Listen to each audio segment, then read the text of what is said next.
Part 111. Being a Bug in a Survival Game. Author, Kuanke. Chapter 1109.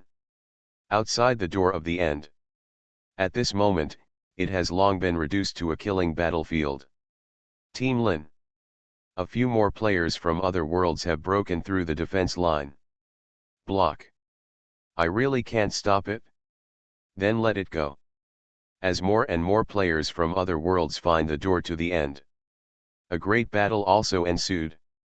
The Blue Star players naturally wanted to block the players from the other world for as long as they could, creating more time for Sutingyu and his party who were clearing the level inside.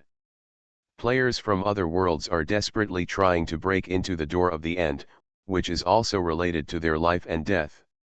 The strategy adopted by Blue Star is to block players from other worlds as much as possible. If some other world players are really overpowered, there is no need to make meaningless sacrifices. After consuming part of the opponent's physical strength and props, they can be put into the gate of ending. Lin Wuxia coordinated the entire situation, and this was also the decision she made. Because players from other worlds cannot be pushed too hard, and they must see hope. Otherwise, the alien players will attack in waves. If they fight against everyone and can block the first and second rounds, then the alien players who come later will enter the door of the end without any losses, and face the inside. Sutingyu and his party are a big threat. At this time, there is no peace within the gate of the end either. Fights can break out everywhere. Players from various camps who had previously entered into a temporary alliance naturally became competitors as soon as they entered, and began to compete with each other. And just when their competition is at its fiercest, Gucci and his team, who are hiding in the dark, will launch sneak attacks and eliminate players from other worlds one after another. If you encounter an alien player that is difficult to deal with, just fight and retreat at the same time. Since they have experienced the test level of the gate of the end once, the mechanisms under the level setting are no longer effective for them. While other world players were busy clearing the level, they came out to carry out sneak attacks, and repeatedly eliminated a group of other world players. Gucci still had the Angel Stone tablet given to him by Sutingyu. With just one call, thousands of thugs would come out to help. Although one-on-one might not be able to defeat these top-notch players, it can still cause some interference, or one-to-many, overwhelming them with sheer numbers. Gucci also lost some people here, and now there are only 15 Blue Star players left. After eliminating another wave of players from other worlds, Gucci and others hid in a hidden corner to rest. Among the 15 Blue Star players, there was an uncle player who looked to be the oldest, in his 30s or 40s. After bandaging the wound on his arm, he lit a smokeless e-cigarette for himself and lay down on the ground to rest. 2 seconds later, the uncle player took out a photo and carefully touched the smiling face of the 3-year-old girl in the photo with his fingertips. "Hey, uncle, is this your daughter?" Herrick came over and asked curiously after seeing the little girl. The uncle player chuckled, "Yes, my daughter. Isn't she cute?" "Cute? Uncle, you have a daughter?" Others joined in. After fighting together for so long, even players who did not know each other have already formed a deep friendship. The uncle player is the oldest among the group, so everyone is used to calling him uncle. Go, it's like I can't marry a wife or have a daughter." A male player in his early 30s said jokingly, Hey, uncle, I just got married and my wife also gave birth to a son. How about we make a baby kiss after the game is over?" "Go away. My daughter is only 3 years old. Do you dare to covet her?" The uncle player glared at the person with disgust on his face, "and she is younger than my daughter. When she grows up, won't my daughter have to take care of her? Are you a brat from your family? Uncle, don't you understand this? It's better to drink it now if it's a puppy or a sister-brother thing." Yeah, it's a pity that I'm not married yet and I don't have a son, he. At this time, a blue star player who went out to inquire about the situation came back with a message, "Captain, there seems to be a dragon player over there. Go and have a look." Gucci stood up and led everyone over. When they saw that the dragon clan of their allies encountered difficulties in clearing the level, Gucci and others went to help. In the end, the top 3 in the Holy War were all exempted from being liquidated, and Blue Star and Dragon Clan only needed 2 places, so the 2 camps got along fairly well. The Dragon players thanked them, "Thank you very much." Gucci glanced at it, paused when he saw Ao Pokang, and then briefly talked to the Dragon players about the subsequent levels. Afterwards, the Dragon clan made a slight adjustment and left half of them behind, asking them to follow Gucci to snipe other players from other worlds, while the large group continued to set off to break through the level. Another block. Gucci and others encountered a tough situation, and 5 teammates were eliminated.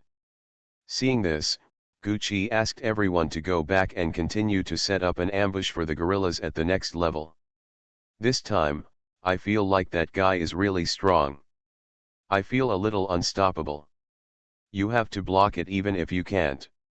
The 4th level is ahead. We must leave people there." Among the remaining 10 people, basically everyone was injured. But so far, no player from another world has been allowed to pass the 4th level, leaving Sutinyu and Fatty in front to continue to pass the level safely. Gucci and others were familiar with the way inside the Gate of Ending, so they arrived at the 4th level first to set up an ambush. A female player who is blind in one eye is holding half of the photo tightly in her hand, and she can still vaguely see half of the smiling face of the little girl in the photo. Ken. The owner of the photo was just shattered into pieces and the copy was eliminated. "Uncle's photo, I picked it up." The female player handed the photo to Gucci, her voice a little choked. Gucci silently took the photo, looked at it twice, and then put it in his pocket. Turning around, seeing the depressed expressions of the remaining people, Gucci slowly said, "It's not like he's really dead. Are you anxious to mourn? As long as we win the final Holy War, everyone will be fine. All the players present are top players." The low mood only lasted for a moment, and soon everyone calmed down and calmly entered the next battle. This time, at the cost of eliminating 4 people, the alien players who entered the 4th level were stopped forever. Among the 4 eliminated, there was the only female player. It was she who used a suspended animation skill to deceive the players from another world. She inserted the dagger containing various poisons and curses of doom into the players from another world, leaving them with 0 health on the spot and unable to recover. The teammates who died have completed their mission. But those who were still alive, still dragging their injured bodies, continued to rush to the next battle. The next chapter is the finale. Being a bug in a survival game. Author, Kuanke. Chapter 1110. Huh? Where is this? Sutinyu opened his eyes and found that he was in a dark void space. Here, the overwhelming darkness enveloped her, and she couldn't feel anything else. Deadly quiet and lonely, it seemed like she was the only one left. Sutinyu got up from the ground and scratched his head. "I feel like I forgot something." Standing still was not an option, so Sutinyu began to wander around. But it seemed that no matter which direction Sutinyu walked, the front was pitch black without a trace of light. I'm trapped here." Sutinyu couldn't believe it, and there was a faint sense of urgency in her heart, as if there was something waiting for her to do. Come. Come quickly." At this time, there seemed to be some sound coming from the depths of darkness. Sutinyu subconsciously walked in that direction. Before my eyes, the darkness faded little by little. Smooth and neat ceramic tiles are laid on the ground, and a high platform carved like white jade stands in front, with a glimmer of light shining from the top, like the only guiding light in the darkness. A ghostly voice sounded out of thin air, "Good boy, come up quickly, come up a little more." Sutinyu was startled, turned around and looked around. Finally, Sotingu's eyes fell on the orb on the high platform. The orb is round and smooth, filled with dreamy white light, as if the most beautiful things in the world are concentrated in this one bead, showing an irresistible attraction. Almost subconsciously, Sotingu stepped forward. Yes, come here quickly and put your hand up. As long as you get the orb, you will have the supreme power in the world, and everyone will kneel at your feet, surrender to you, and serve you as their master. There seemed to be a trace of extremely suppressed excitement in Bezu's voice. Suddenly, Sotingu stopped. Bezu's voice stopped suddenly. With a clang sound, a conch fell from Sotingu's body. Seeing this, Sotingu bent down to pick it up. As soon as he saw the conch, Sotingu couldn't help but put his ear to it and listened for a while before putting the conch away. Before Sotingu could stand still for a few seconds, there was another clang sound, and a small stick fell from Sotingu's body. She bent down to pick it up and put it in her pocket. Quick! Come up! As long as you get the orb, everything you want can come true. Come on over. Seeing Sotingu stop, Bezu's bewitching voice sounded again. Orb. Sotingu dug around himself. Then, she took out a black sickle and waved it in front of the orb. What are you doing? Baoju's voice was slightly high-pitched, a bit high-pitched. I didn't do anything. I just looked in the mirror to see if my hair was messed up. As he said that, Sotingu used the blade of the death blade to take a look at his incomparably cute and beautiful little face. Bezu was speechless. Child. Have you forgotten? This world is so unfair to you. Your parents didn't want you and abandoned you right after you were born. Following Bezu's vicious accusations, Sotingu's brain buzzed, as if many memory scenes that did not belong to him were suddenly stuffed into him. You were bullied by all the children in the orphanage. The kind-hearted dean also wanted to squeeze your value and sell your healthy organs to rich families to exchange them with the failing organs of rich children. You were also treated as an experimental subject, locked up in a dark basement, and subjected to various blood draws, examinations, and experiments all the time. Those big guys may sound nice on the surface, but they just want to kidnap you morally and make you a chess piece, a thug, and work hard without complaint. Bezu's voice was high-pitched and passionate, full of hatred for evil, and inadvertently revealed a trace of bewitchment. Why? Why can't you make the decision? This world is full of malice towards you, and everyone wants you to die. You want revenge. You kill them all. Ah, Sotingu suddenly sneezed, and she raised her hand to rub her nose. Seeing Bezu's voice suddenly stop, Sotingu asked doubtfully, are you done? Carrying the death blade all the time felt a little sore, so Sotingu carried the death blade on his shoulder. Although Lucifer was taken away, the death blade was also an artifact, stained with some divine aura. If you encounter something evil, you will definitely react. But so far, the death blade has not shown the slightest reaction. Is it possible that this level was conducted to confuse and brainwash? Well, he doesn't look very smart. Although Sotingu's muttering voice had no specific purpose, at this moment, it was filled with deep emotion. Ridicule. Ah, you.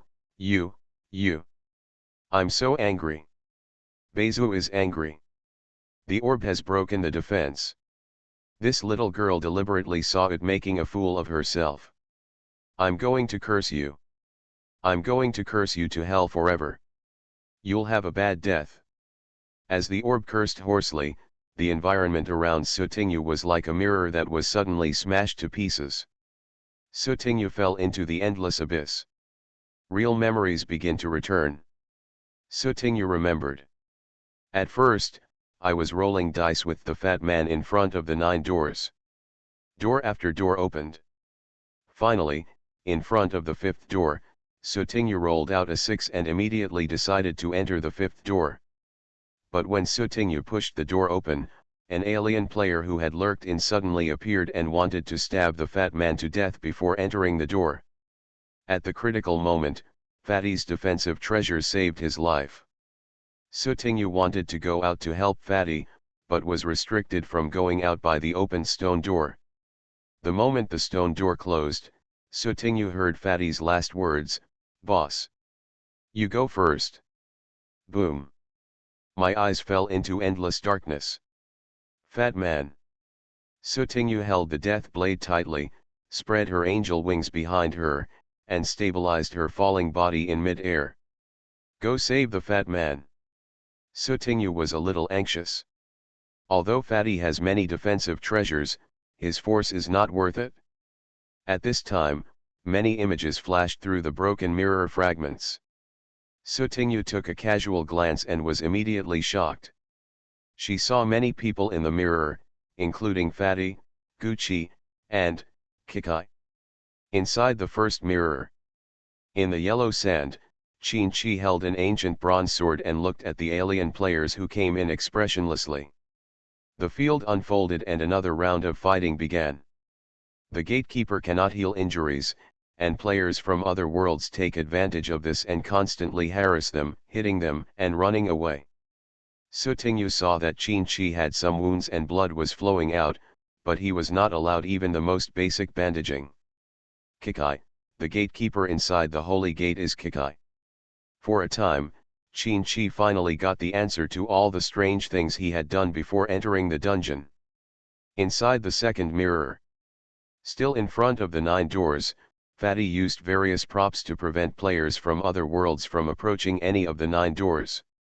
The fat man murmured, "The boss is still inside, I have to delay for a while. The players from the other world have been blocked for so long and are already irritated. Go to hell." The alien player was rubbing an energy body glowing red with his hands. Even while looking at the screen, Sutingyu felt that the energy body contained terrifying power. Seeing that the fat man still refused to move even half a step away and was still trying to put up various defenses on himself, Sutingyu couldn't help but shout, "Fat man! You are stupid! Run!" The third mirror. Gucci covered his left eye with one hand, blood oozing out from between his fingers, dripping down his fingertips and onto his sleeve. But now, Gucci, who has always had a mysophobia, couldn't care less about this filthiness.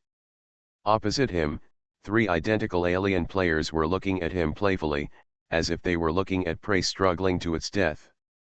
Sutingyu's pupils shrank. "Guju. Why is Guju's eyes injured? I wonder if your professional skills related to eyes will be useful even if you take out your other eye," one of the triplets said with a cruel smile. Gucci took out the healing medicine from his inventory and took one. At this moment, a shadow appeared behind Gucci, raising the big knife in his hand and slashing at his head. "Brother! Watch out behind!" The mirror shattered again and the picture disappeared. The 3 of them could not be seen, but Sutingyu saw the pictures of other Blue Star players who were still alive. Every Blue Star player who is still alive is trying their best to resist the enemy. Sutingyu couldn't stand it anymore, so he waved the death blade in his hand and slashed towards the endless darkness around him. One knife after another, tirelessly. But no matter what, that invisible layer of restraint barrier still exists. Sutingyu couldn't escape the darkness. Props. That's right. My props. Sutingyu hurriedly took out various props from the inventory and tried each one over and over again. If one didn't work, he would throw it away and try another one. This is not okay. This is useless. It's all useless stuff. Sutingyu grabbed the Liu stick that was magnified to its maximum magnification, and struck the surrounding darkness barrier with one stick after another. Boom. Boom. Boom. Boom. Boom. Boom. After Sutingyu knocked it out hundreds of times, the durability of the meteor rod had dropped rapidly, and finally it shattered into pieces, turning into pieces of rubble and scrap metal. Sutingyu looked dumbfounded. Why, is it broken? How could the meteor rod she had been using for so long break? Sutingyu wiped his face and continued to look for props in the inventory. The broken mirrors around them reorganized again, and Qin-Chi, Fatty, and Gucci appeared again. Qin-Chi was constantly injured after being besieged by everyone, but still guarding the core of the holy section. The fat man was beaten and spit out blood, but he still stood in front of the 9 doors. Guju, who used only one eye to activate his skills and deal with the quadruplets. Tick-tock. A drop of water fell silently into the dark gap. No hitting. No hitting, don't hit Kikai, don't hit the fat guy, don't hit my brother. You are listening to Novels at Bless Up channel.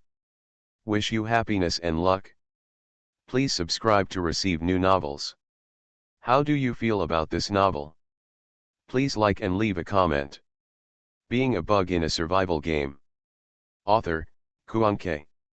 Chapter 1111. Sutingyu threw out a lot of props. Among the many props, an inconspicuous pocket watch was thrown out, and finally rolled in a circle and stopped on a few pieces. Sutingyu didn't notice it at first.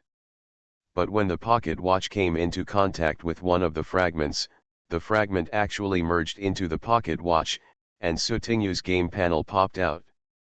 Props, stationary pocket watch, unusable. Grade, junk. Function, as long as you believe, time will stand still. Durability, 89% rightward arrow 91%, reparable. Note, no one would really wear such a tasteless pocket watch, right? Sutingyu was stunned. What pocket watch? Etc. Sutingyu quickly ran over and picked up the pocket watch. Why was the pocket watch repaired again? Sutingyu also guessed whether the pocket watch was a super powerful item, so before entering the dungeon, he asked for various resources from the Alliance and managed to increase the durability of the pocket watch to 89%. After that, it could not be repaired at all. Why now? Sutingyu looked down and saw a few fragments scattered where the pocket watch had been. Sutingyu picked up the fragments and checked the information, Fate Code Fragments *5. This is the reward for each game. I never saw its use before. Only 5 UN? I remember it was 6 UN. An idea suddenly arises. Could it be that the pocket watch is fused with fragments of the Code of Destiny? Thinking of this, Sutingyu put the 5 Destiny Code fragments together with the pocket watch. Durability repair of stationary pocket watch, 91% rightward arrow 93%. Durable repair of stationary pocket watch, 93% rightward arrow 95%. Durability repair of stationary pocket watch, 95% rightward arrow 97%. Durable repair of stationary pocket watch, 97% rightward arrow 99%. When it came to the last piece, Sutingyu stared at the pocket watch closely. She wondered what use the pocket watch would be used for once it was repaired. But right now, I can only try to see if it works. The last piece. Fusion. Drop. Still pocket watch successfully restored. Props, stationary pocket watch. Grade, unknown. Function, as long as you believe, time will stand still. Durability, 100%. Note, no one would really wear such a tasteless pocket watch, right? Sutingyu held the pocket watch, looking at the function description line with sharp eyes, and pressed her fingertips on the small buckle of the pocket watch. Ding! The pocket watch was opened. As long as you believe, time will stand still. In front of you. The night is no longer dark night. The abyss is no longer an abyss. The flow rate in the darkness was pressed to pause. Sutingyu held the pocket watch in her right hand and the death blade in her left hand. She spread her wings behind her and flew upward. A wave of his left hand. A dark sword light flashed across. Pierce the darkness. Little bits of light rushed in one after another. At first, Sutingyu's eyes narrowed, but in the end, because the light was too bright, he had to close his eyes and plunged into the white light curtain. Sutingyu opened his eyes again and returned to the high platform from the beginning. The orb suspended in the light beam directly in front has a faint colorful luster, the light is soft, and it also reveals a power drop. Congratulations to the player Angel Su for finding the heart of ending. Sutingyu's eyes brightened slightly. This is the real dash. Ending heart. It is the heart of ending that can end parallel games and end all disasters and turbulence. The next second Sutingyu picked up the heart of ending, the game panel popped up. Congratulations to player Angel Su for obtaining heart of ending. Congratulations to player Angel Su for being the first to complete the main mission of Final Holy War. Congratulations to the Blue Star Camp for being the first to complete the main mission of the Final Holy War. All of a sudden, all players received these 3 game announcements. Like a silent tacit understanding, everyone stopped all actions and turned to look at the sky. There, the sound of game announcements came out. At this time, in the final space, after Sutingyu got the heart of ending, a white shadow appeared in front of her eyes. Sutingyu looked at the old man with a white beard who looked a bit mysterious and vicissitudes of life in front of him, and a strange yet familiar feeling came to his heart. You are, who? The old man smiled and asked, what do you think? Sutingyu blinked his big eyes, parallel paradise consciousness? World consciousness? Could it be that, you are Blue Star's world consciousness? This feeling is very similar to the world consciousness when she encountered Yin Yang Star in Yin Yang Star. Can't go wrong. Yes, Blue Star world consciousness nodded. Thanks to you, Blue Star has obtained the immunity and wishes granted by parallel paradise. The immunity automatically takes effect. In this reincarnation, Blue Star can escape the liquidation shuffle. Child, please tell me your wish. Sutingyu asked eagerly, what about the dead people? Where is our destroyed home? If I use Make-A-Wish, can those people be resurrected? Blue Star World Consciousness looked kindly, then you can give it a try. But be careful, you only have one chance to make a wish, so you have to think carefully. Hearing this, Sutingyu sat down with the heart of ending in his arms, his little face wrinkled together. After thinking for a long time, Sutingyu looked at the flickering light of the heart of ending and slowly said, I want to start everything over again. There is no reincarnation in a parallel paradise, and everyone will never experience suffering in life, and everyone can enjoy a complete, beautiful, and happy life. Kikai will not be abandoned by his family. He can grow up optimistic and cheerful, and then engage in the career he loves all his life without being traumatized and disabled in his legs. A fat man will have a happy family and his parents will not die prematurely. Although he is cute when he is fat, I would rather see a healthy and handsome fat man. Sister Shanyu will have a family of adoptive parents who are dedicated to being kind to her, caring for her, and she will be born like a bright and fragrant red rose, noble and pure. Guju, my brother, he deserves to be pampered and pampered by his parents since he was born. He will not become cold, fragile, and full of thorns. He will be the happiest and kindest child. Lulu is not a sinful god. He should not have been sealed right after he was born. He can go out to play in the outside world and taste various food and drinks. Xiao Yuyu. Xiao Juju. Sutingyu clasped her fingers and continued talking one by one, for fear of missing someone. As he spoke, the flickering light of the heart of ending became smaller and smaller. Sutingyu suddenly became anxious. I haven't finished speaking yet. Don't destroy it. Don't destroy it. The Blue Star World Consciousness listened to Sutingyu telling others his wishes from beginning to end, but did not say his own wishes, so he reminded, Child, why don't you tell me your wishes? Time is running out. Say it quickly. It's your wish. Because. Sutingyu paused for a moment before suddenly smiling cutely and speaking firmly and confidently, I'm a little fairy. The fairies are here to save the world. The little fairy wants everyone who died because of the parallel paradise to have a chance to start over. I want the world to be less sinful and more beautiful. If you want evil, you will be rewarded with evil. If you do good, you will be rewarded with good. The light of the heart of ending disappeared. Make a wish, complete it. The world is turned upside down. Time and space cycle. Reconstruction of all things. End of text. The main text is over, let's spread the flowers, there will be some extras later. Being a bug in a survival game. Author, Kuanke.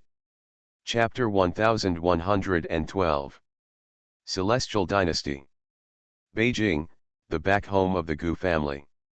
The tall and handsome man gently hugged a gentle and beautiful woman into the living room. Ian, just let the servants take care of the flowers in the backyard. Don't tire you and the baby. I'm fine. The shallow smile on the woman's pretty face was as gentle and warm as the spring breeze. She gently touched her round pregnant belly with her right hand. The baby is very well behaved. I really want to see our baby soon. Ian, if there is work at Gu's side, go and do it. The man helped the woman to sit down on the sofa. No matter how busy I am, I can't compare to you and the baby. If I don't stay for a few months, Gu family will go bankrupt, and then those losers in Gu family should take the blame and resign. The woman pursed her lips and smiled lightly. She was about to say something when her face suddenly changed slightly and she held her belly. Ian, it seems that the baby is about to come out. When the man heard this, he checked first and determined that the amniotic water had broken. Then he picked up the woman and walked out. Don't be afraid, I will take you to the hospital right away. The mistress of the Gu family is giving birth. All the servants and subordinates were nervous and handling all matters in an orderly manner. Guyan accompanied his wife to Gu's private hospital. He watched his wife enter the operating room and then turned to the next room. There is a wall in the room that is completely transparent and soundproof. Guyan can see all the conditions in the operating room here to ensure that no accidents occur. For most of the time, the sky outside gradually darkened. In the operating room, a baby cried. The baby is born. 2 hours later, mother and son were transferred together from the operating room to the single ward that had been arranged earlier. Guyan followed the whole process, fearing that there would be any mistakes. It wasn't until he sat in front of the hospital bed and looked at his weak wife, who turned her head and smiled gently at the child beside her. The night outside the window was getting darker and the room was brighter, as if he was in heaven. Guyan's heart finally dropped. Ian, you just gave birth to a baby, take a rest first, I will take care of the baby. Guyan opened the thermos box on the table, carefully poured out a bowl of brown sugar water, and fed it to his wife spoonful by spoonful. While drinking brown sugar water, Sujinjian couldn't help but gently caress the baby's face with his fingertips. Ian, look at the baby. He is so well behaved. Except for crying a little when he first came out, he is fine now. Quietly. The eyes look a lot like yours, and the mouth looks like. After feeding his wife a bowl of brown sugar water, Guyan's eyes fell on the swaddled baby, and he softened a little unconsciously. Well, he is very good. Thank you, Ian. Listening to her husband's sudden thanks, Sujinjian smiled and said, Ian, why do you feel so stupid today? By the way, have you thought about our son's name? The ones I thought of before didn't feel very good. Guyan stretched out his right hand and lightly touched the baby's face with the tip of his index finger. Well, I've thought about it. Let's start with the same name. He is the 9th child of the Gu family. Xingju, let's call him Xiaoju. The Gu family is a big family with flourishing branches. Although the direct line of the Gu family is now Guyan, the other branches have not completely separated from the Gu family. Therefore, the children of each generation are listed in the same row and are recorded in the Gu family tree. Sujinjian blinked his watery autumn eyes. Chi? Ian, isn't this your calligraphy? Guyan nodded. This is the tradition of our Gu family. The firstborn boy will be named after the current head of the family. It will be passed down from generation to generation. It is a family inheritance and a blessing and protection for the newborn child. Then what are we going to do with our next child? Can't we also call him Chi? Guyan seemed to have thought of something and smiled. The first eldest son is regarded as the inheritance of the family and also shoulders the responsibility for the prosperity of the family. And the next child, regardless of male or female, will be named by the current mistress. It doesn't matter if it has the mother's surname. Upon hearing this, Sujinjian became interested. Then I have to think about the name carefully, a boy's name, a girl's name. Seeing that his wife was struggling with the name again, Guyan smiled helplessly. Ian, just think of a girl's name. I have a hunch that our next child will be a very cute girl. What if it's a son?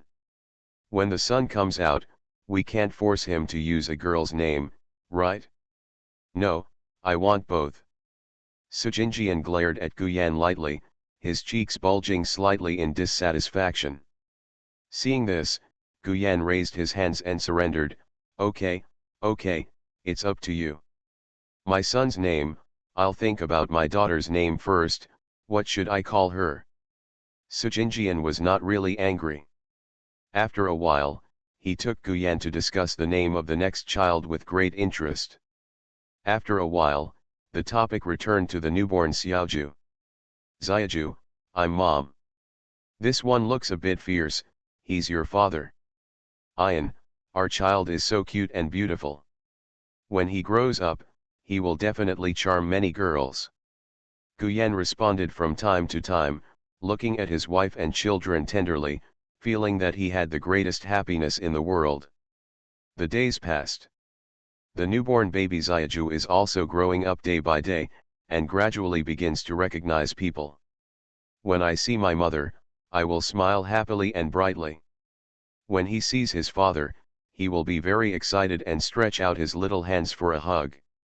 24 hours a day, I am either clinging to my mother or my father. Once I don't see my parents, I will start crying within 10 minutes. Baby Xiaoju's crying method is different from that of ordinary children. It was a very quiet, slightly choked sob. As long as the surrounding sounds were louder, the crying could not be heard. The watery eyes like grapes turned red, and the little mouth was squeezed together, looking aggrieved. Anyone who saw it would feel distressed, and they couldn't help but kiss and hug her. Baby Xiaoju is still very afraid of the dark, and his parents sleep with him every night. In the quilt, roll from one side to the other, with dad on one side and mom on the other. When they are tired, they will sleep in dad's generous and solid arms, while the two little hands hold each other, holding one of mother's fingers. Every morning when baby Xiaoju wakes up, he will subconsciously look for his parents. After seeing his parents, he will reach out for a hug or a kiss as soon as possible. After getting hugs and kisses from mom and dad, baby Xiaoju will be a little happy and a little shy. His little head is buried in the arms of mom and dad, and he sits in a well-behaved manner. 2-year-old Xiaoju. My mother teases me for being a crybaby and a coward. What should I do if I get bullied easily when I go to school?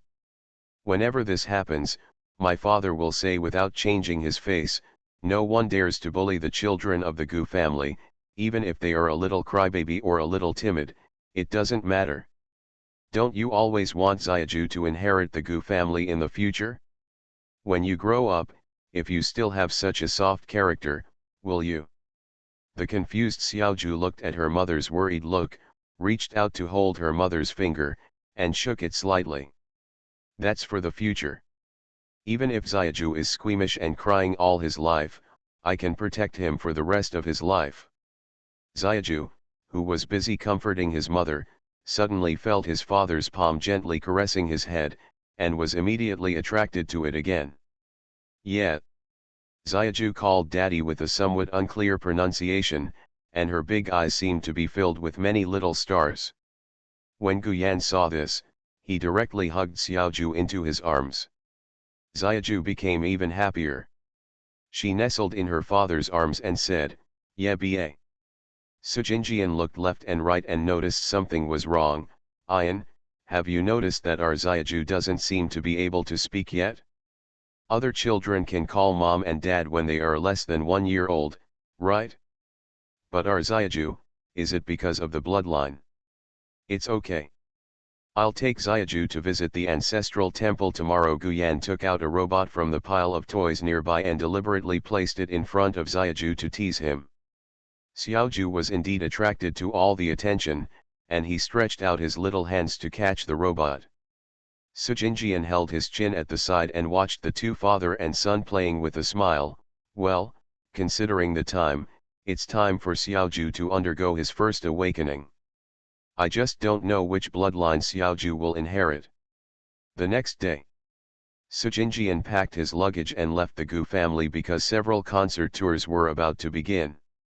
Xiaoju, who had just woken up, didn't see her mother and hurriedly went to the study to find her father.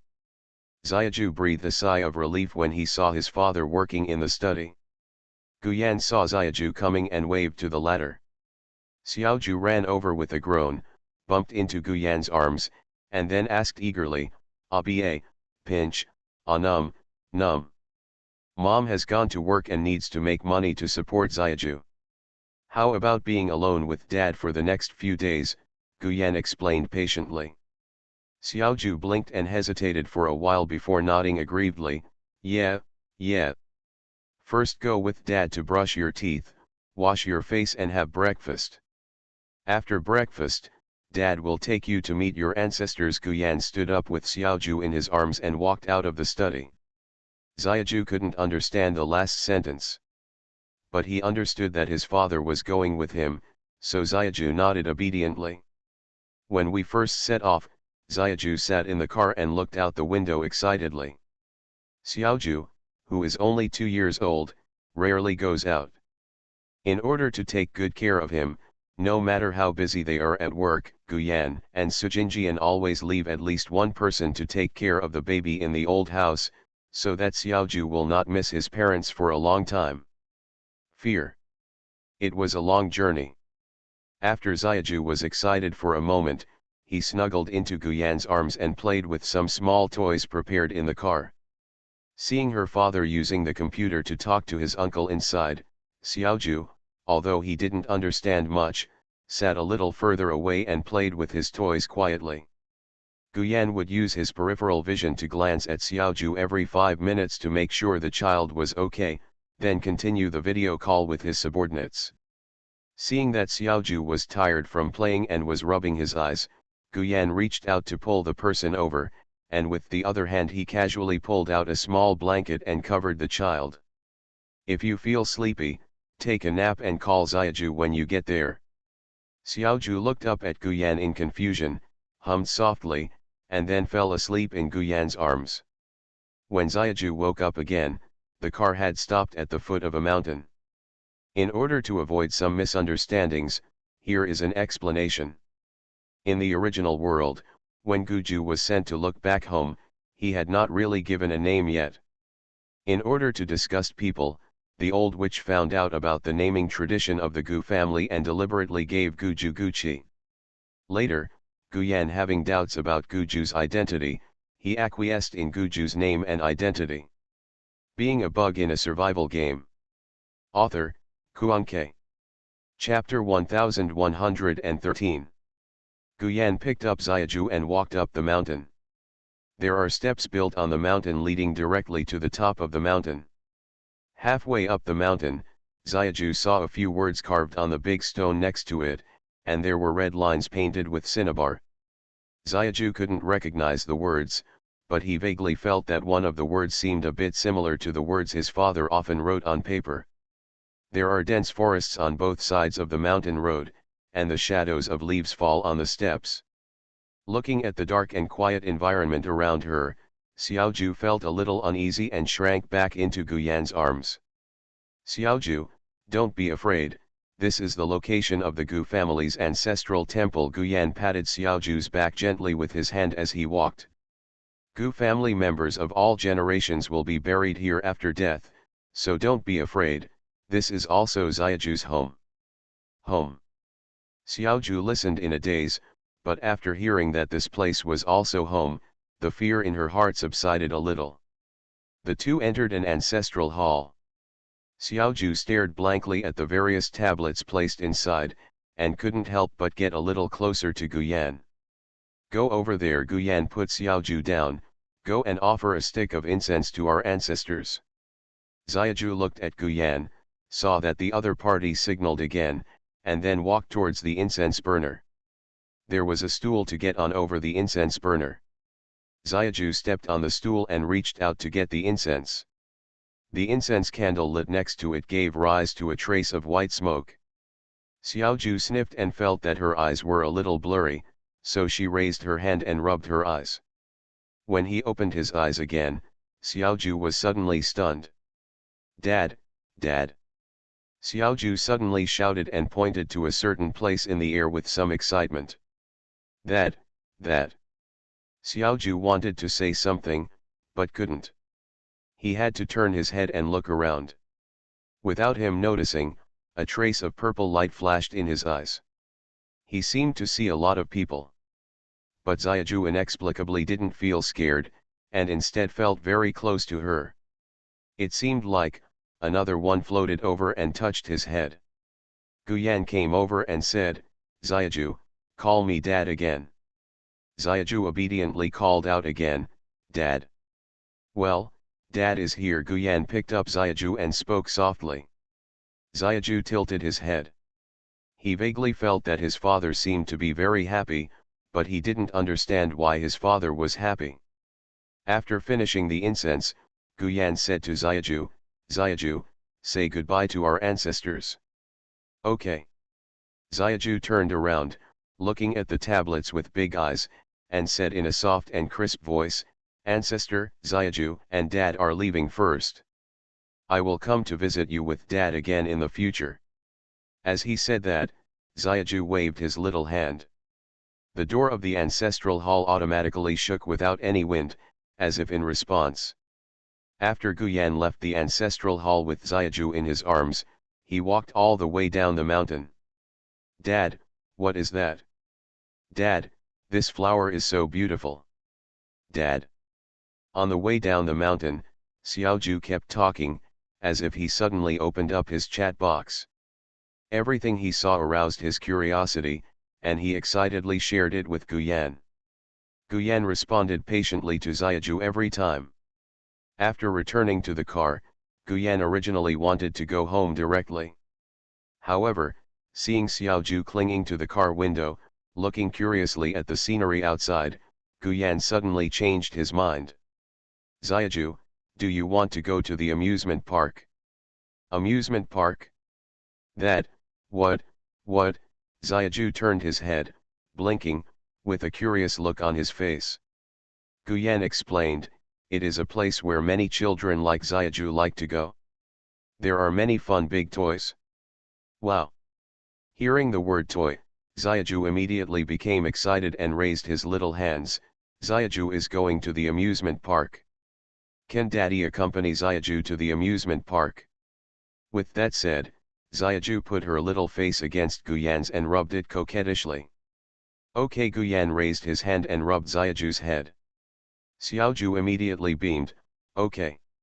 Half an hour later.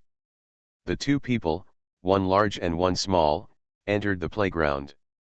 Guyan accompanied Xiaoju to play with various playground facilities. During this period, the smile on Xiaoju's face never disappeared.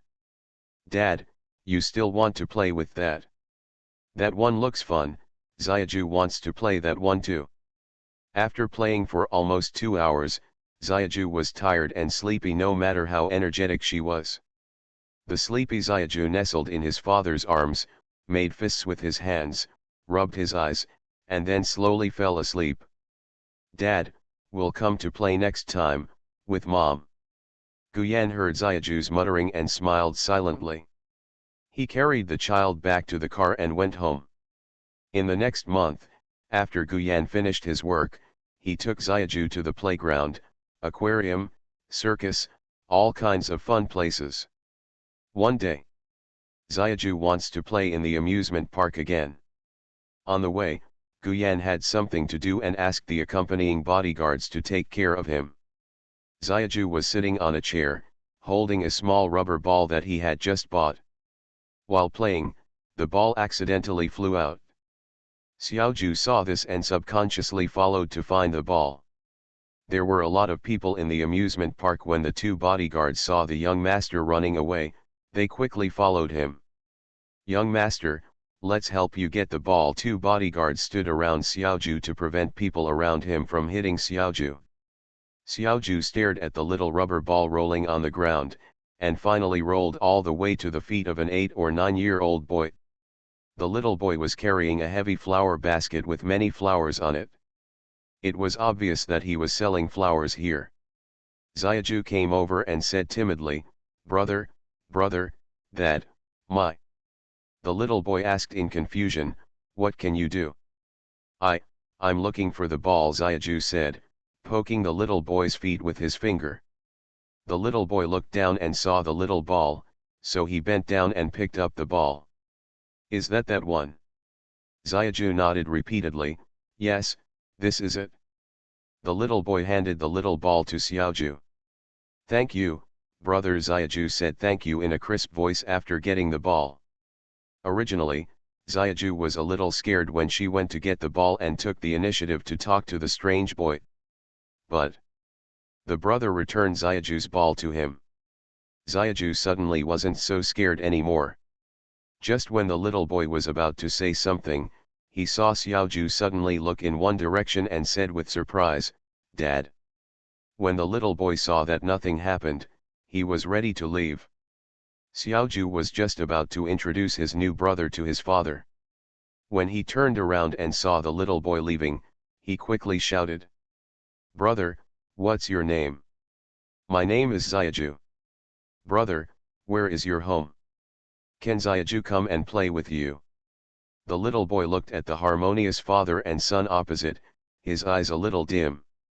After hearing Xiaoju's words, he shook his head slightly. "My name is Chibubi. As for my home, I may move in a few days, so you don't have to come to me." After saying that, the little boy turned and left. "Elder brother." Xiaoju was a little confused. "Why did my brother move? Isn't my brother's home always in the same place? Or is it like Xiaoju, with two homes?" Guyan looked at the little boy leaving, lowered his head and picked up the somewhat depressed Xiaoju. "Xiaoju, do you want to make friends with that brother?" Xiaoju didn't understand. Making friends? What is that? Xiaoju just felt like the elder brother just now. Very gentle and friendly. Just like mom. You and that friend play with building blocks together, play with robots, go to the amusement park to play bumper cars together, and go to the aquarium to see fish together. Guyan tried his best to describe it in language that Xiaoju could understand. "Xiaoju, do you want to have one more friend to play with?" Xiaoju fantasized about the situations her father mentioned, and then nodded, "I think so." "Well." Guyan touched Xiaoju's head, "Dad will find someone to inquire about that brother and see if he is willing to play with Xiaoju." "Okay, thank you, Dad." I missed a part of the plot, but I've already made it up." You are listening to Novels at Bless Up channel. Wish you happiness and luck. Please subscribe to receive new novels. How do you feel about this novel? Please like and leave a comment. Being a Bug in a Survival Game. Author, Kuanke. Chapter 1114. After returning home, Xiaoju was a little depressed. Even though his father bought him a lot of toys, he was still a little uninterested. During dinner in the evening, Sujinjian also came back. The family of three sat together to have dinner. Xiaoju was very preoccupied, as if he was thinking about something very serious. Sujinjian was a little curious and couldn't help but look at Guyan. "What's wrong with Xiaoju?" Sujinjian asked in a low voice. Just as Guyan was about to answer, he heard the sound of Xiaoju leaving the chair. Xiaoju ran to his parents and looked at them with longing eyes. Mom and Dad, Xiaoju has a small request. Sujinjian looked at his son strangely. Xiaoju is usually very well behaved and very good at coquettishness. She basically just asks for anything she wants, coquettishly. Why are you suddenly becoming serious now? Sujinjian said, Xiaoju, what do you want? Xiaoju looked at his father, then at his mother, and his voice sounded crisply, Xiaoju wants a brother. Can Mom and Dad give birth to a brother and come out to play with Xiaoju? Cough cough cough. Sujinjian almost choked on the soup. Seeing her mother's embarrassed look, Xiaoju asked in frustration, Mom, can't you do it? Sujinjian raised his head and said, this is not something that is impossible, but... But what? Xiaoju looked at her mother expectantly. Seeing this, Sujinjian quickly looked at Guyan. Guyan coughed lightly, held Xiaoju on his lap and sat down. Xiaoju wants a brother, okay. Give Dad a few days, okay.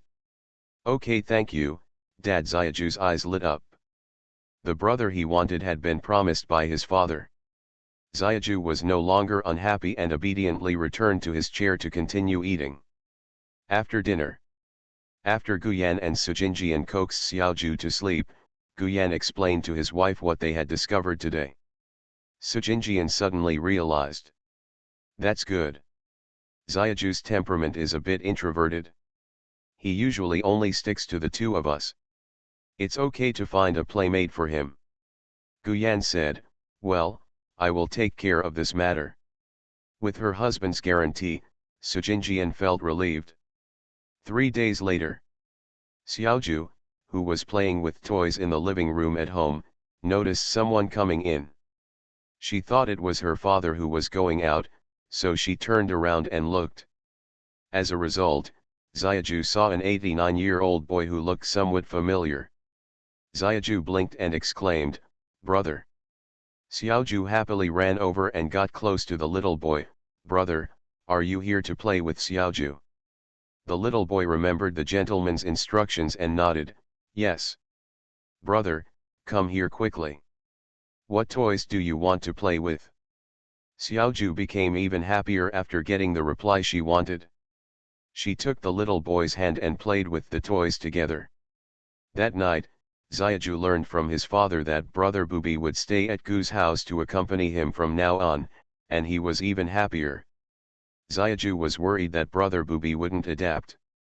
For the first time, he didn't sleep with his parents at night.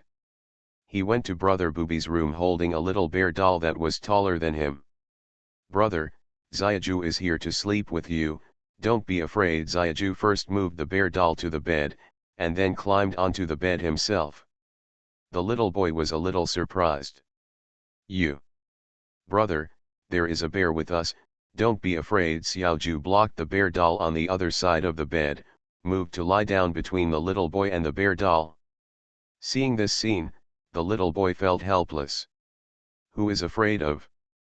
However, the little boy did not expose it, but turned off the light, leaving only a small lamp on the bedside, and then lay down. Go to sleep.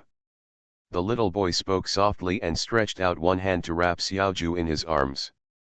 The husband said that Xiaoju is a little afraid of the dark and is used to sleeping with someone in his arms. He was very grateful to his husband for taking him out of that place. If his husband asked him to take care of Xiaoju, he would definitely do his best to take good care of Xiaoju. Brother, good night. Xiaoju smiled sweetly at the little boy, and then closed his eyes. Good night. After Chibubi came to Gu's house, Xiaoju's personality became obviously much more cheerful. In the past, Xiaoju didn't dare to do anything. He would run back to his father's arms and beg him for advice. Now Xiaoju will drag Chibubi to do it together, as if this can cheer him up. It wasn't until Xiaoju was 4 years old and in kindergarten that he came back from school one day and was informed by his parents of a piece of news. Xiaoju wants to have a sister. Xiaoju was very happy and began to imagine what her sister would look like. She remembered that the little friends in the kindergarten had said that her sister needed small gifts to comfort her, otherwise she would cry. Therefore, Xiaoju had a worry before her sister was born. What gift should I prepare for my sister? Think and think. After her sister was born, Xiaoju gave her her favorite panda doll. Mom, Dad, what's your sister's name? My sister's name is Sutingyu, and Xiaoju is my brother. I will protect and take care of my sister from now on. Yeah. Xiaoju will protect my sister. Xiaoju likes her sister very much. As soon as my sister was born, I wanted to sleep with her. Guyan and Sujinjian were not worried about two children who were less than 6 years old sleeping together, so a family of 4 slept together. Xiaoju nestled in his father's arms, looking sideways at his soft sister next to him. Next to his sister was his mother. Xiaoju felt that he must be the happiest child in the world. A blink of an eye. 6-year-old Xiaoju is going to elementary school. Before, when he was young and his schoolwork was relatively simple, Chibubi could be allowed to accompany Xiaoju to kindergarten. But now, because Chibubi is 6 years older than Xiaoju, he has reached the age of going to junior high school.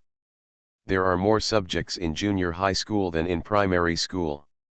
In order not to delay his brother's study, Xiaoju told his parents that Xiaoju can go to school independently when he grows up. So, for the first time, Xiaoju left the company of her parents and brother Bubi, and walked into an unfamiliar elementary school classroom.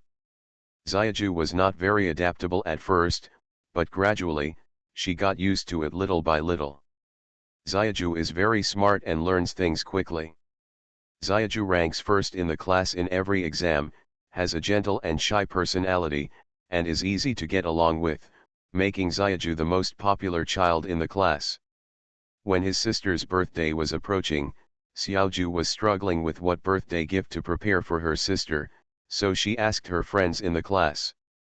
You can buy food. Buy candies for your sister. You can buy nice dresses. Doll.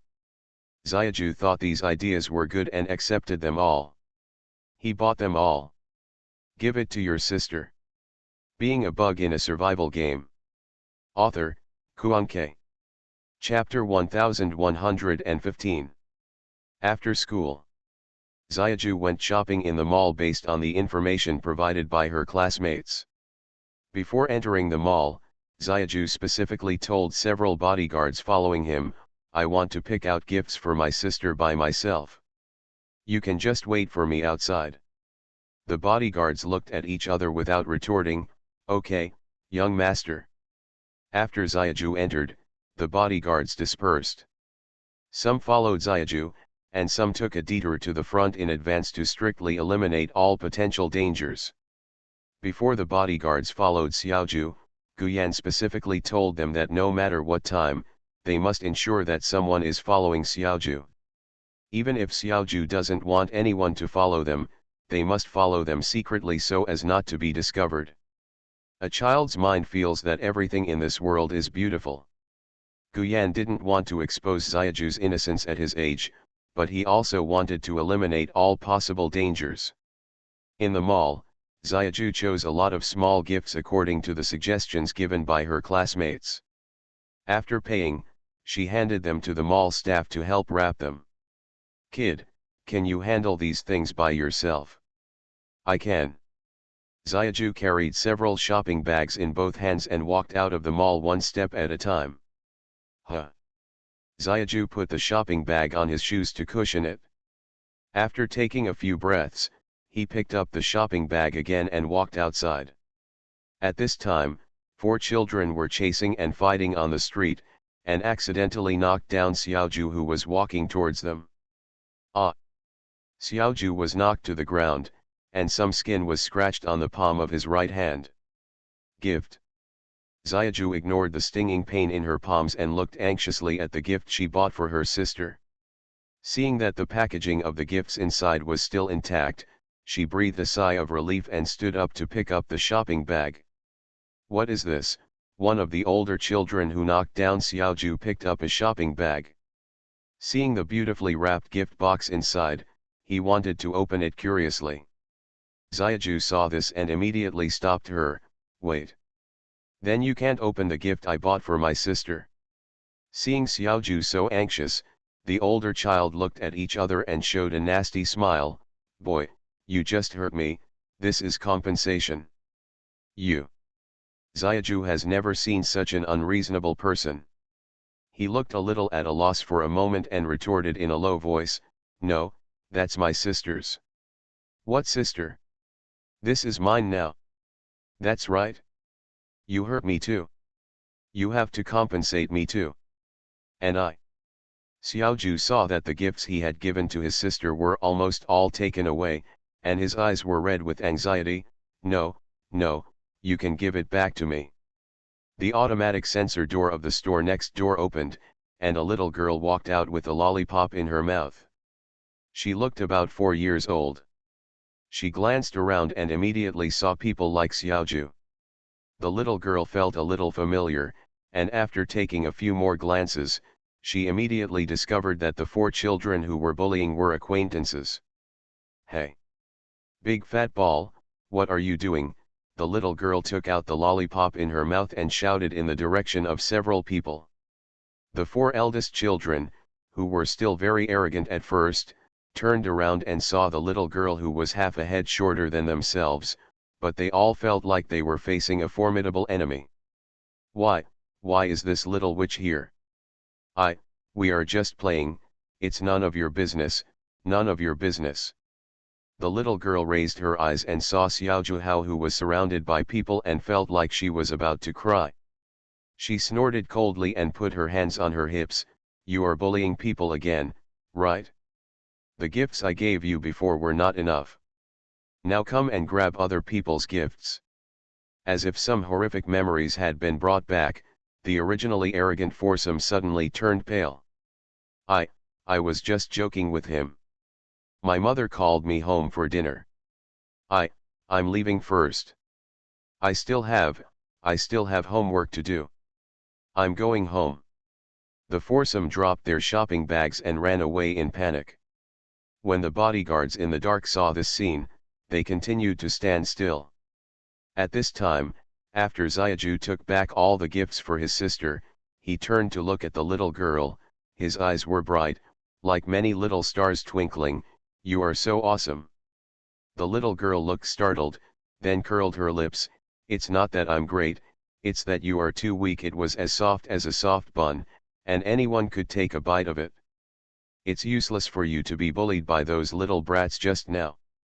Xiaoju blushed slightly at the little girl's complaint. Mom said that good children can't quarrel with others. Oh, the little girl snorted softly, then you are calling me a bad boy. Hearing this, Xiaoju hurriedly shook his head. No. Mom also said that a child who is willing to help others is a good child.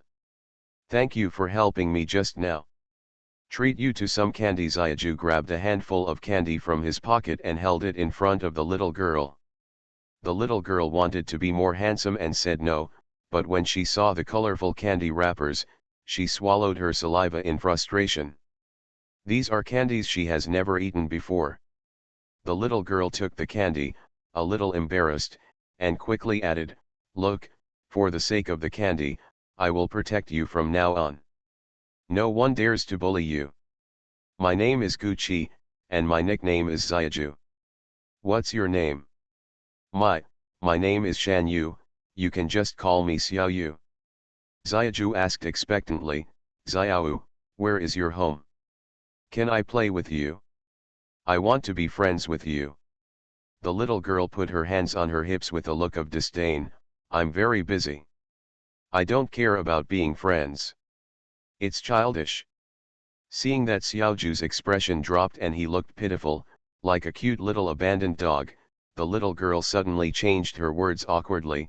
If you insist on playing with me, then I will reluctantly, I must promise you. Okay. Seeing the little girl agree, Xiaoju's eyebrows suddenly curved, filled with happiness. In the following months, Xiaoju went to play with Xiao whenever he had time. Xiaoju will bring various snacks. Xiao took Xiaju to a place called the Welfare Institute, where he played with a group of children and exposed Xiaju to various mini-games. Guyan also knew about Xiaju's activities these days. After knowing the name of Xiaju's new friend, Guyan asked his people to check the details of the welfare home. Half a year passed without incident. One day, Xiaju came to a small playground to wait for Xiao as usual. After waiting for almost half an hour, the waiter arrived, only to find that Xiao was a little depressed. The first thing he said was, "I'm going to be adopted." Xiaju was stunned. Because Xiaoyu lives in an orphanage, Xiaoju also went to find out about the situation from her parents and brother Bubi, and probably knew what adoption meant. That is, Xiao will be taken away, and he may never see Xiao again. Xiao continued, "The dean said someone wants to adopt me, but I don't want to be adopted by a stranger." "Then can I still play with you?" Xiaju asked worriedly. Xiao shook his head, "I don't know. If I were adopted too far away, I wouldn't be too lazy to look for you." "Ah." Xiaju lowered his head. Seeing this, Xiao pretended not to care and said, "Just adopt me. When I grow up, I will run away from home and come to you, okay?" Xiaoju bit her lower lip, and suddenly an idea flashed through her mind. "Then, how about letting my father adopt you? Then we don't have to separate." Hearing this, Xiao was stunned. What? Is this good?" The more Xiaoju thought about it, the more feasible he felt that this method was feasible, and he continued excitedly, "In this case, Xiaoyu, you don't have to leave far away, and we can continue to play together. Wait for me. I'll go home and ask my dad." Xiaoju left these words, turned around and ran away. "Why?" Xiaoju urged the driver to drive home quickly. As soon as he returned home, he learned from the servant that Guyan had been out for a while. "Where is Dad?" Xiaoju asked anxiously. The servant shook his head, "Go back to the young master, I don't know, but the young master can call the gentleman and ask." "Yes. Call." Before going to school, Xiaoju memorized his parents' mobile phone numbers, so he ran to the landline in the living room. Just as he was about to press his father's mobile phone number, he heard the servant outside the door call, "Hello, sir." When Xiaoju heard this, he immediately put down the phone receiver and ran out quickly. "Dad, can you?" Outside the door, Guyan was accompanied by a little girl with a somewhat reserved look. When Xiaoju saw clearly who was coming, his face was stunned. "Xiaoyu." The little girl, Xiao, was also surprised. She didn't expect that the adult who went to the orphanage to name her would be the father that Xiaoju often mentioned. "This is Xiao, you should know her." Guyan knelt down in front of his son, raised his hand and touched Xiaoju's head. "Every year, the Gu family provides money to support a group of children to study and go to college as adults, and Xiao is one of them. You and Xiao are good friends. If you let her live in the Gu family from now on, you have to take good care of their girls." Xiaoju came back to his senses. The huge surprise made him feel dizzy. After hearing his father's words, he nodded blankly. "Yeah. I will." This evening, Xiaoju was having a bit of fun. Sitting on the left was brother Bubi, and on the right was Xiao. Opposite were his parents and his sister in a stroller. Knowing that Xiao would live in the Gu family villa from today on, Xiaoju took Chibubi with him that night, fearing that Xiao was not familiar with the environment and wanted to sleep with him. Sujinjian quickly stopped him and asked Chibubi to go back by himself, and then took his son to educate him. "Xiaoju, boys and girls can't sleep together casually, do you understand?" Xiaoju asked stupidly, "Then why do mom and dad sleep together? Can my sister sleep with me too?" Sujinjian choked, then thought about it for a moment and said, "Because my parents have received a marriage certificate and are husband and wife, and Xiaoju and my sister are biological siblings. You are still young and can sleep together." Xiaoju said, "Oh, and then said something shocking, then Xiao and I can sleep together after we get the certificate. Sujinjian. There was a muffled laugh from the side, and Sujinjian glared angrily at Guyan, who was watching the show. Your son, you educate him. Guyan coughed lightly, walked over and touched Xiaoju's head. Booby is an older child, and it's not convenient to sleep with a girl, you know. Oh. Xiaoju nodded in understanding. Guyan, ask Xiao's opinion. If she agrees, you can sleep with her. But when Xiaoju becomes an older child, it will not be allowed either. Do you understand? Xiaoju heard the second half of the sentence and asked doubtfully, why? You will know when you grow up, go ahead. Oh. Xiaoju hugged the doll in her arms. Although she didn't understand much, she happily went to find someone after learning that she could be with Xiaoyu. After arriving at Xiao's room, Xiaoju raised her hand and knocked on the door. A few seconds later, Xiao opened the door, wearing the new pajamas that Sujinjian had just asked the servant to buy. Xiaoyu, after seeing the person, Xiaoju's eyebrows curved, do you want me to accompany you? Oh, and there is also a little bear here to accompany you. Xiaoyu subconsciously wanted to refuse, but seeing Xiaoju's expectant starry eyes, she couldn't say anything. Okay then. Thank you Xiao. One is 6 years old and the other is 4 years old. The two children are lying on the big bed, next to the silent big bear doll. Xiao, are you going to school tomorrow too? Xiao, are you afraid of the dark?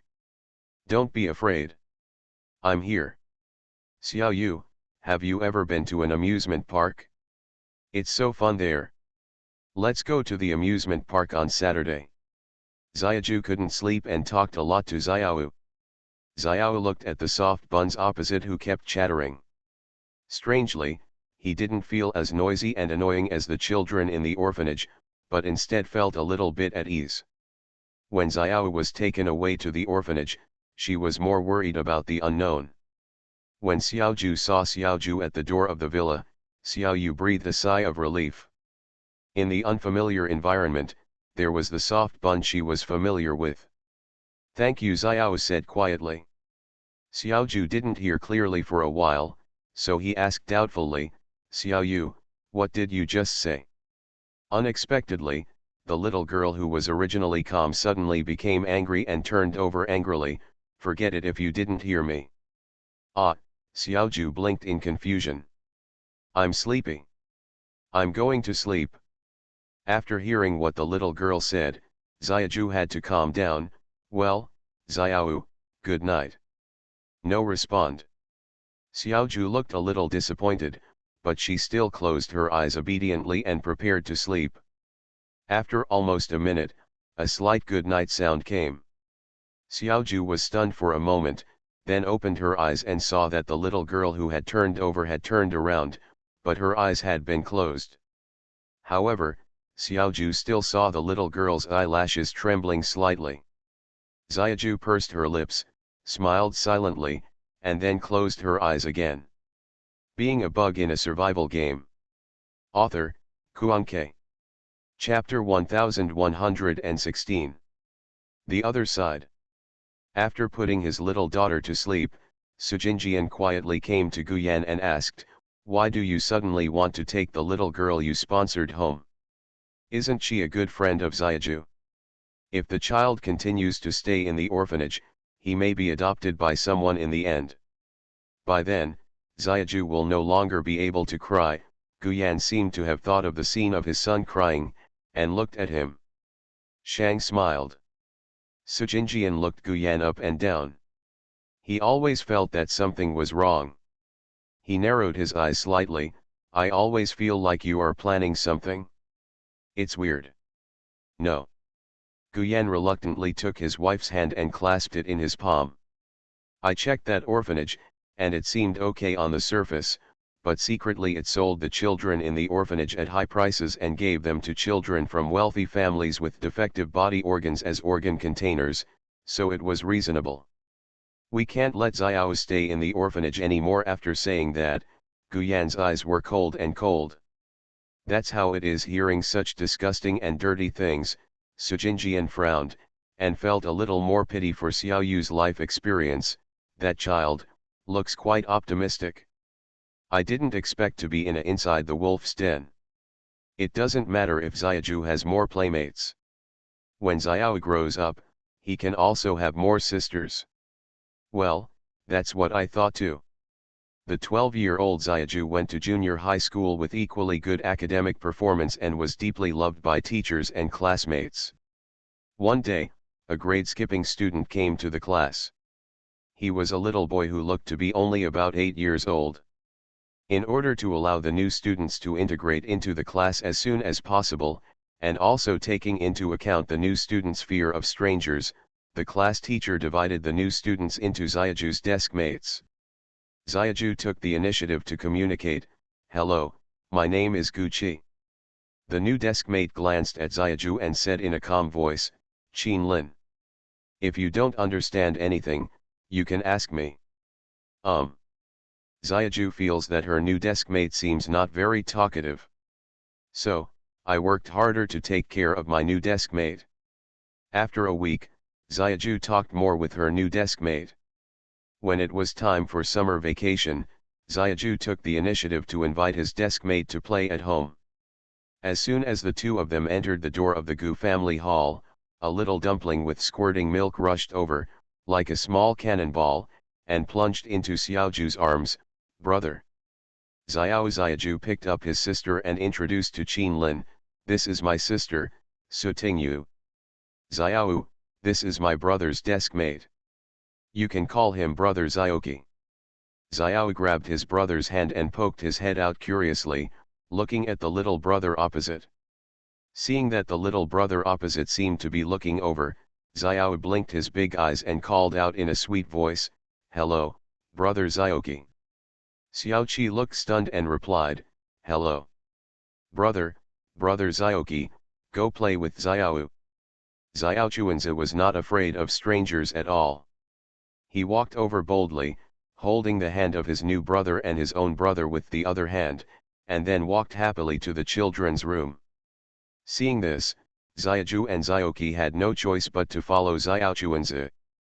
In the following months, Xiaoju invited Xiaoqi to visit her home from time to time, and whenever this happened, Xiaochuanzi at home would come to join in the fun. Xiaoqi was reserved and cold at the beginning, but gradually she was able to play house and play games with Xiaochuanzi with a normal expression. Xiaoju, who noticed this change, was very pleased and felt that he had completed the task assigned to him by the teacher very well. After 3 years in junior high school, both Xiaoju and Xiaoqi were admitted to the same key high school. Faced with the question of whether to board a hotel or not, Xiaoju also chose to stay with Xiaoqi, who decided to stay there. After school started, Xiaoju went to the school's 3-person dormitory and met her new roommate. "Hello, my name is Fen Nanbei. I travel all over the country, so you can also call me Fatty." Xiaoju looked at the sunny boy who was half a head taller than him and could not see any fat. He looked confused. "You are not fat at all? Why are you called a fat man?" Although Xiaoqi, who was making the bed, did not look at the two of them, she secretly listened to the conversation. The fat man scratched his head and replied, "I was fat for a while when I was a child, and then I lost weight. By the way, I'm 17, I should be older than both of you." Xiaoju was even more surprised and asked curiously, "I am 15 years old this year, and Xiaoqi is a grade-skipping student. He is 11 years old this year. Why are you 17 years old before you enter the first year of high school?" "My dad was afraid that I would be bullied, so he asked me to go to high school 2 years later so that I could grow taller and look less bullied." The fat man smiled sheepishly. Xiaoju suddenly realized, so that's it? This is just like his father. Because he was afraid that he would be bullied at school, he directly spent a large amount of money to build a school. The primary school, junior high school and high school were all owned by the Gu family. I only found out about this situation after Xiaoju took the exam. I heard that the high school teaching atmosphere here is good, so my dad used his connections to get me in. The fat man finished talking. Hearing this, Xiaoju coughed awkwardly. It should be good. The first night of school. The three of them were lying on their own beds, unable to sleep.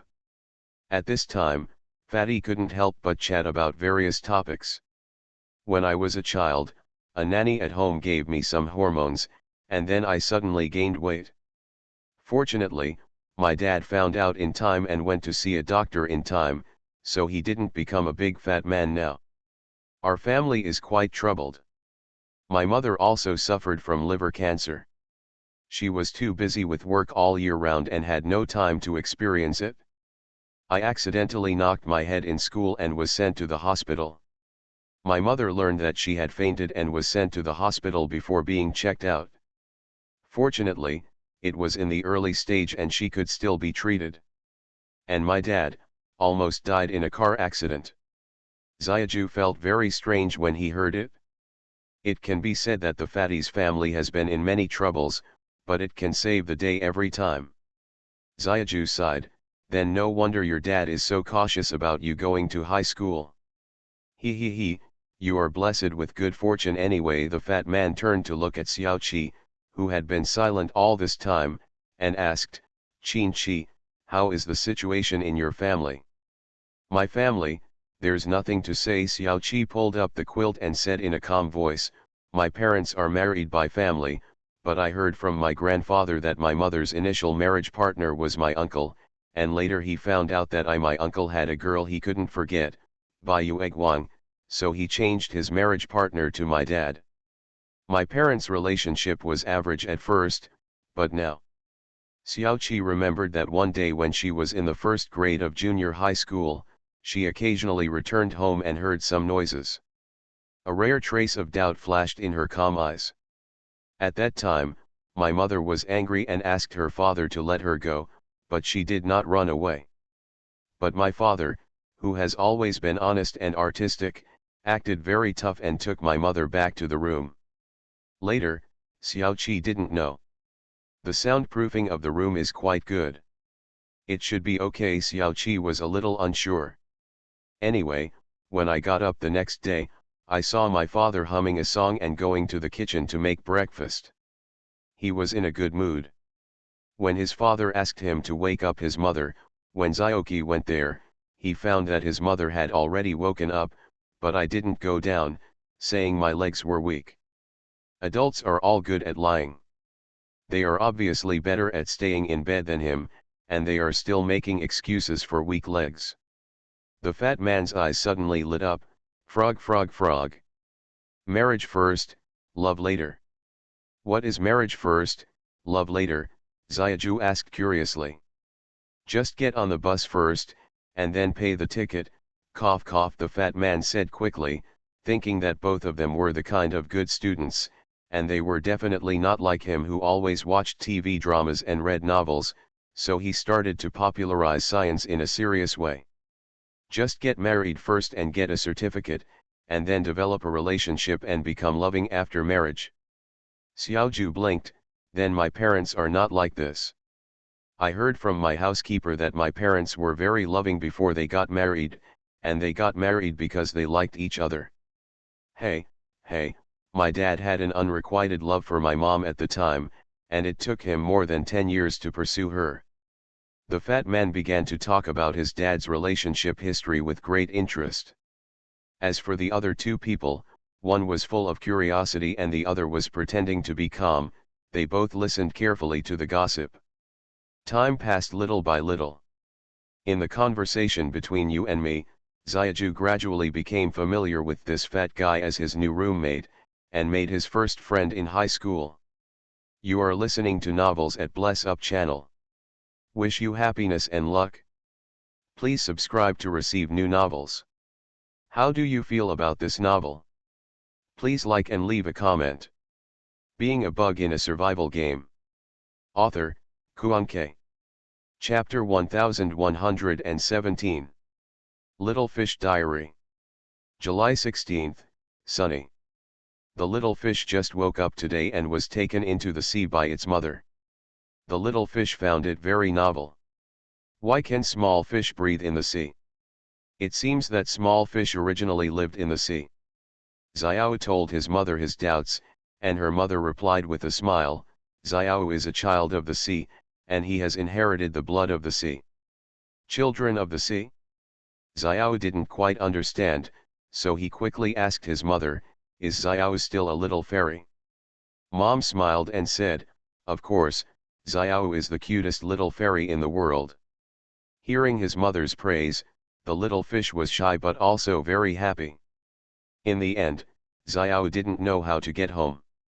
I just felt dizzy, as if I heard something, like someone talking in my ear. When I woke up again, I was already at home.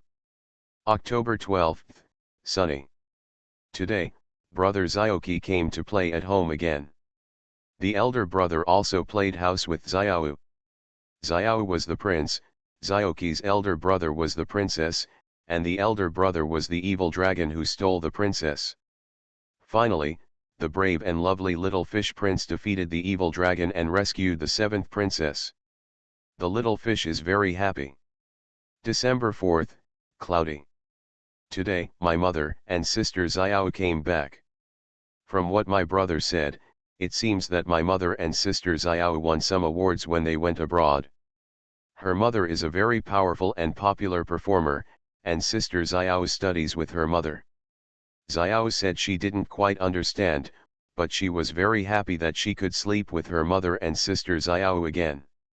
January 2nd, light rain. My brother is back with new friends. He is a very strange big brother. Although he is quite handsome, his nickname is Fat Man. Xiao was confused. Xiao doesn't quite understand.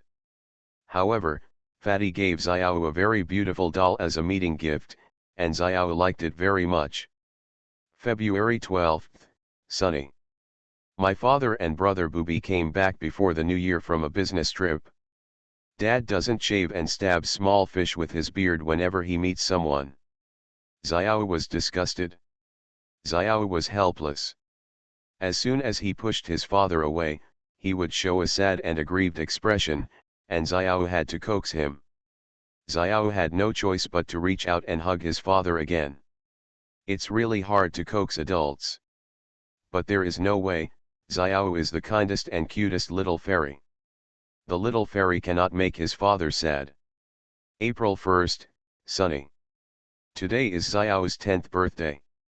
Mom and Dad said that Xiao's birthday was on April Fool's Day, so God made a joke to Mom and Dad and sent them a big baby.